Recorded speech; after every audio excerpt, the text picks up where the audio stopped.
I can remember as a child reading or looking at the comic strips on the kitchen floor. One of those was Buck Rogers, and Buck Rogers was, of course, this man of the future who was riding a spaceship into tomorrow. And so surely at a very young age, though science fiction reduced to comics probably had some formative influence. But there were other things as well. I can remember getting very serious at a very young age, 8, 10 years old, reading the reports from Barcelona, or the Ebro, of the Spanish Civil War, and following that, and knowing somehow that the outcome of that meant something for the world and even for me. And I was formed again, further formed, of course, as everybody in my generation was, by World War II. All of that gave me I think, a special interest in politics and in the relationship of science and technology to that. Another very interesting formative influence were the movies. I grew up in an era before Hollywood had discovered the anti-hero, and they were indeed heroes. And I can remember seeing movies which made heroes of great scientists.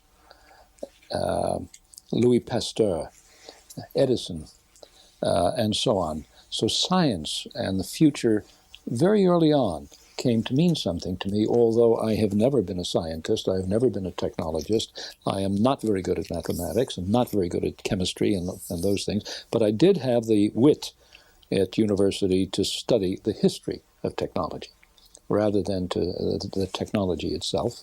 And of course the work that I've done ever since, jointly with my wife, once I met her, has been focused on the impact of society on technology, technology on society, and trying always to relate all of this to every aspect of life, family life, work, religion, rather than taking the point of view of a very narrow specialist.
Alvin Toffler sorprende al mundo cada vez que publica un nuevo libro. Ahora se encuentra en Londres promoviendo el último, cuyo título es War and Anti-War, Guerra y Antiguerra. Toffler es el futurólogo norteamericano que desde hace años viene advirtiendo al mundo los cambios que pueden suceder en las sociedades de mayor avance tecnológico y económico. Alvin Toffler, what do you think is the new international agenda after the Cold War? I think that we should put the Cold War out of our heads. Politicians all over the world, looking at the confusion and complexity of the world's scene, disappointed that it didn't turn out to be peaceful after the collapse of the tearing down of the Berlin Wall, tend to blame all our problems on the end of the Cold War. I don't believe that that's true. I believe that we have to have more historical perspective, and that the major event taking place in our time is not the collapse of the Soviet Union or the end of the Cold War. If we look back from 100 years from now, or 200 years from now, we look back at this period of human history, the historians will probably say, well, there was this thing called a Cold War. It lasted a while, and it was very dangerous because they all had nuclear weapons pointed at each other, but it really didn't change very much. On the contrary, what is changing, what is far more important, is the rise of a new kind of civilization on the planet, which we call La Tercera Ola, but you can call it whatever you want. It is an economy that uses knowledge instead of muscle power.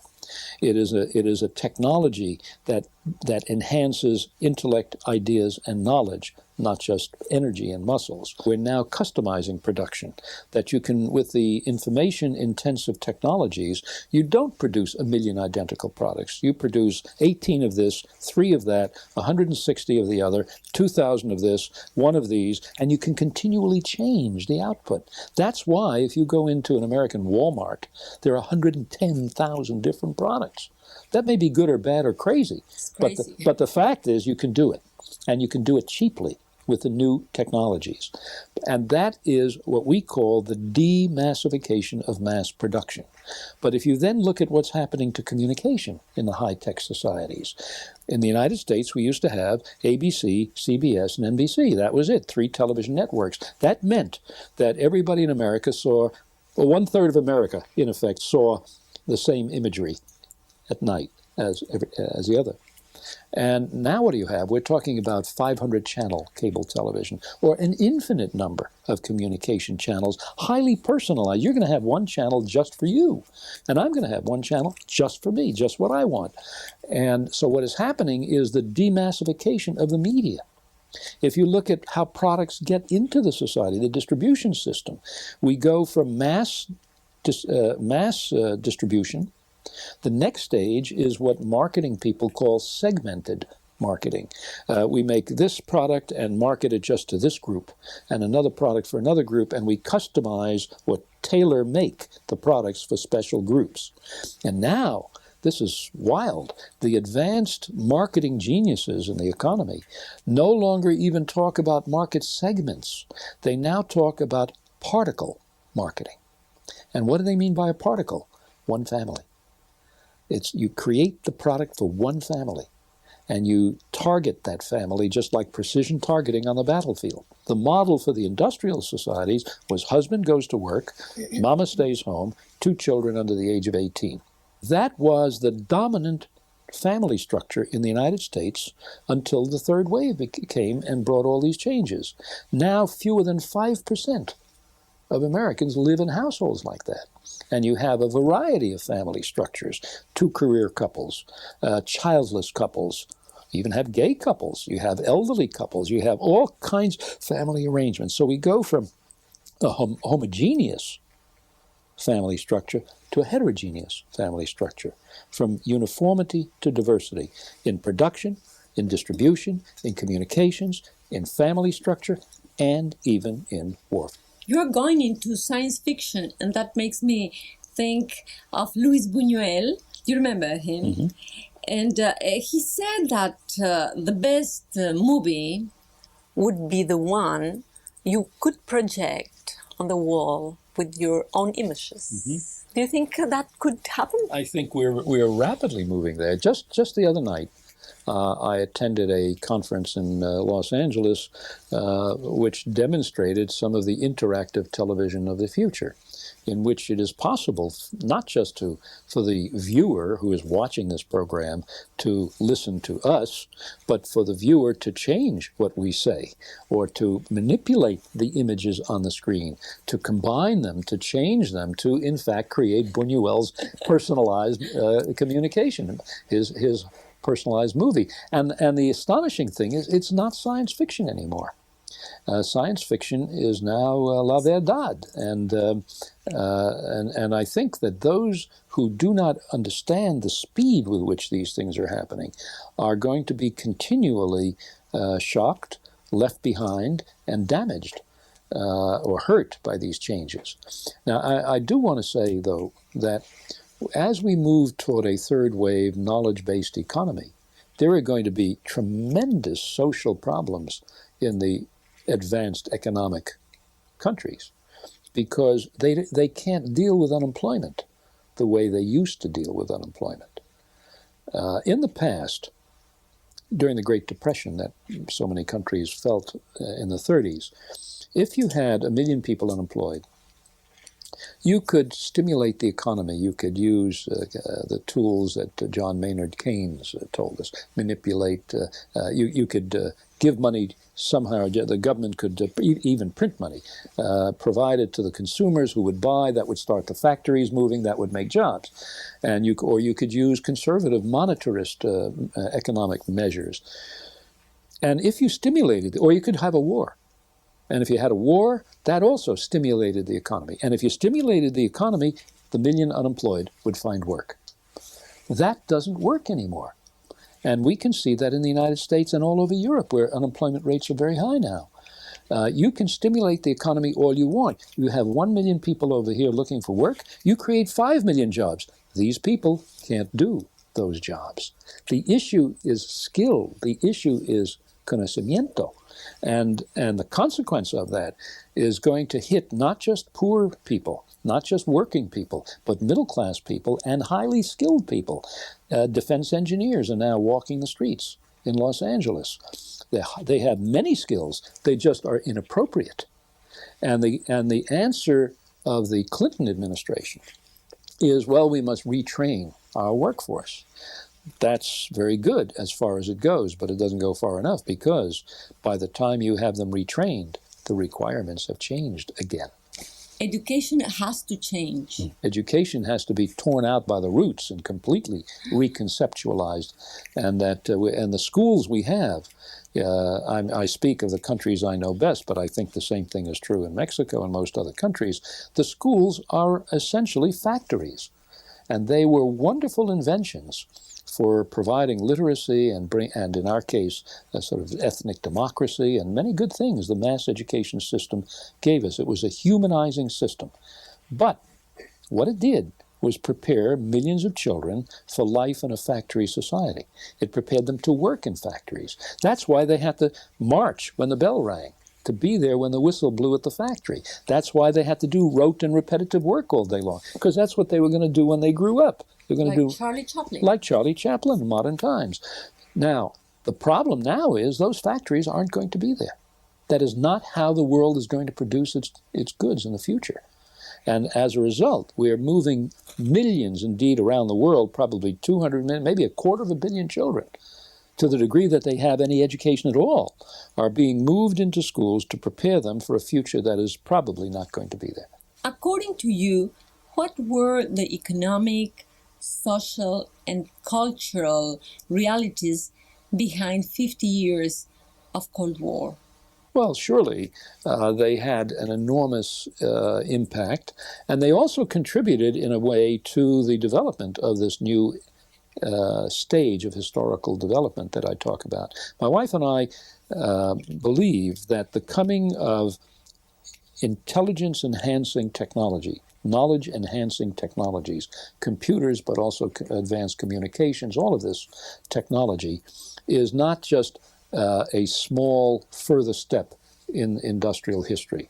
It is a revolution. And the Cold War had a very interesting effect. I was just thinking about that the other day. One of the things it did is it transferred a lot of money from the American taxpayer to the Pentagon. The Pentagon put a lot of that money into science and technology and accelerated the development of computers and telecommunications.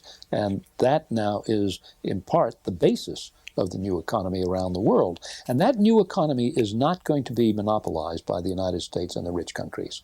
Heidi and I, my wife Heidi and I, recently gave the keynote address at the second largest computer conference in the world. Where do you think that was? No idea. Sao Paulo, Brazil. And as you get off the plane and you walk through the airport, where many airports, they have these glass advertisements for local products. As we walked down the corridor in Sao Paulo, there was a glass display showing some electronic product, and it said, "Product of Manaus," in the middle of the Amazon. What is happening is that third wave technologies, the most advanced technologies in the world, are beginning to move out of the United States, Japan, and Western Europe.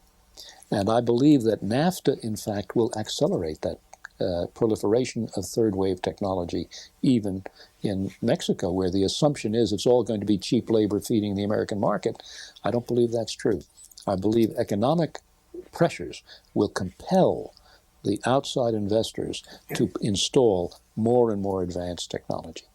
And that with that will come a new class in Mexico, a class of highly educated engineers, technicians, service workers, managers, and so forth and so on, different from the kind of people who ran the early maquiladoras, all based on muscle power. And I believe that what we're going to see in Mexico, in India, in Brazil, in China, and many parts of the world are societies that begin to have multiple civilizations within them. First wave, agrarian life. Second wave, smokestack, assembly line life. And third wave, knowledge-based work and cultural work. And that these three civilizations will produce three different kinds of human beings, three ways of life. Will they be able to cope? The question is whether they can cope with each other. Yes. And one of the chapters in War and Anti-War, one of the sections is called The Revolt of the Rich. We know about Chiapas. We know about poor people rebelling throughout history. What we are now beginning to see is the revolt of the rich. For example, if we look at the breakup of the Soviet Union and we ask ourselves which parts of the Soviet Union wanted to split away and which wanted to remain in the Union. Well, the part that wanted to split away were the Baltic states, the Ukraine, the most industrially developed, the most advanced, and the closest to Europe, where the third wave was already beginning to have an impact. Who wanted to stay? The most agrarian states in the South, the first wave, backward economic states wanted to stay. If you look in Brazil, you find in the north starving children, agrarian, primitive agrarian conditions. You find they're even destroying part of the jungle and killing some of the Indians to gain more land for agriculture. That's the first wave of change, the agricultural revolution still completing itself. In Santos, near Sao Paulo, you find steel mills and automobile factories and petrochemical plants, pollution, traffic jams, the entire package of industrial life, second wave civilization. And you also begin to see, as I mentioned in this computer show in Manaus, little pockets of the third wave. And what's happening is that there are now 4 secessionist movements in Rio Grande do Sul, the southernmost province of Brazil. And this is the richest province. And it is saying, we don't really need all those poor people up in the north. They're holding back our economic development. We want to secede. We want to be independent. I think we're going to see movements like that in many countries. Can a country like Mexico make a move from economy in development to an economy already developed? Well, we have to remember that what is meant by developed economy in today's world is already a backward economy. All of the development theory, all of the economic strategies for development that we've developed ever since the end of World War II were intended to take an agrarian country, a first wave country, and help it become a second wave country, or what we would call an assembly line industrial country. But industrial countries are already backward. The new economy that you see in the United States, Japan, Singapore, Southeast Asia, Europe, is not any longer an industrial economy. It's not what we used to call developed. So to be modern is to be backward. We are postmodern. We are post-industrial. We are no longer second wave. So the question that's frequently asked, Heidi and myself, is can a country go from first wave agriculture to third wave economy without going through all the intermediate steps of industrialization?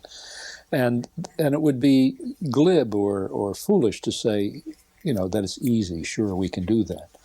But there are certain things that can be done. For example, what country has the most cellular telephones United States? China. China. China has the most cellular telephones, and the reason is in Mexico. I see everybody. everybody has them, yeah. And what that is a more advanced communication system without going through the previous communication systems, because you don't have to dig holes and bury copper wires to communicate. So you can skip that stage that all the industrial countries went through. And there are many such examples of technological leaps that are possible. The leap that is not possible in a very short time, and maybe will become possible, is the leap in education. A country whose people are not educated cannot take advantage of the third wave. And if we look at, and when I speak of education, I'm not just talking of rudimentary literacy. I mean, there's more than that. In fact, I would love to see Mexico say, okay, if we're going to become a truly advanced society based on an advanced economy, we should have the most advanced education in the world. What does that mean? It means that it is not necessarily designed like a factory. It means that our kids have to learn. We have to ask ourselves, what kind of world will the kids be living in 10, 20, 30 years from now? Now, nobody knows the future. I don't know the future. Nobody really knows the future. But we can anticipate certain things, and we can certainly assume that certain things will not be there, and take those into account. I think that that education systems everywhere should be completely reconceptualized from ground zero. Where should education take place? Should it be in a school? Well, maybe it shouldn't be. Maybe it should be in the home. Maybe it should be partly in the home and partly in the community with the children doing community service. Maybe it should be partly within a school, but only for social or athletic activities. What is the role of the parent? Well, we know that, again, it depends on what country and what form of development. In Mexico, this is probably not true as yet. But it's certainly not true, I would imagine, in Chiapas. But if you think about education as we created it, the mass education system in Europe, the United States, and the industrial countries, it was based on a certain assumption. The assumption was that parents were uneducated and that the most educated person in the village would be the teacher. That meant the person who maybe had traveled 25 miles to a big city once in their life. That, and the person who could read a little bit, that person would be the teacher. And we respected the teacher. Now, many parents are better educated than the teachers they give their children to. This is true, it's certainly true in the United States. Everywhere. I think it's true everywhere. So the fundamental assumptions on which we built the education systems of the world have to be completely re-examined with a fresh mind. There are technologies, they're very expensive. They are not going to be instantly available to every Mexican family because Mexico is still a poor country. But there are technologies that can help transform education.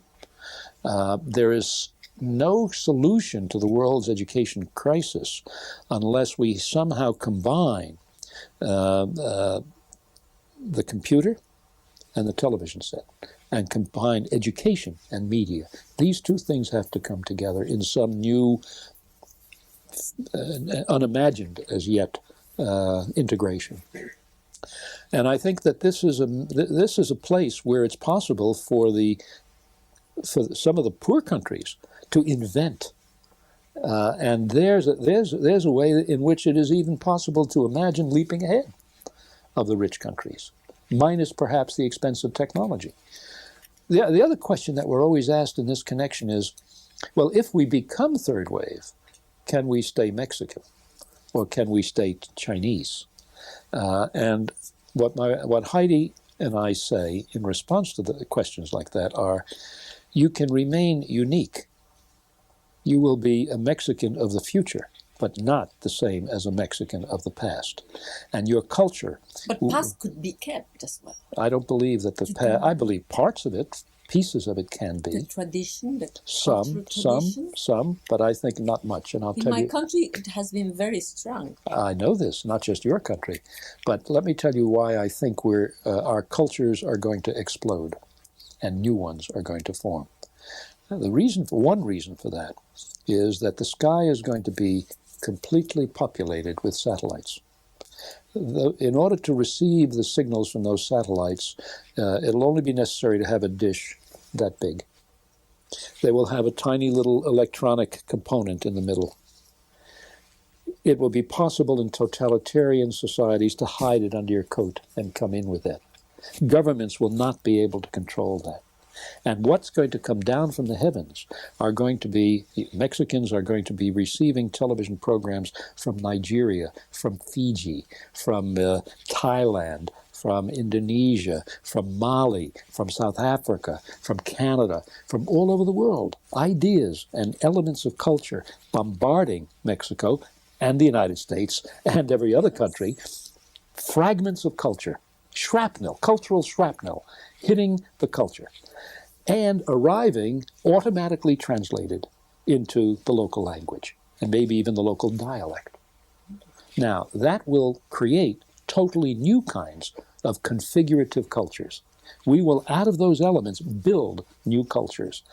Each society will be able to, out of all of these elements, make a unique selection so that its choice may be different from the next country's choice. But the people in those countries and in our children are not going to be the people of the past. They're going to be the people of the future. And unless we anticipate that, we're going to politically tie ourselves into knots. We're going to be repeating old slogans. We're going to be looking for inappropriate solutions to problems that we don't yet recognize. Alvin Toffler, thank you very much. Pleasure. Pleasure. En Londres, Silvia Lemus.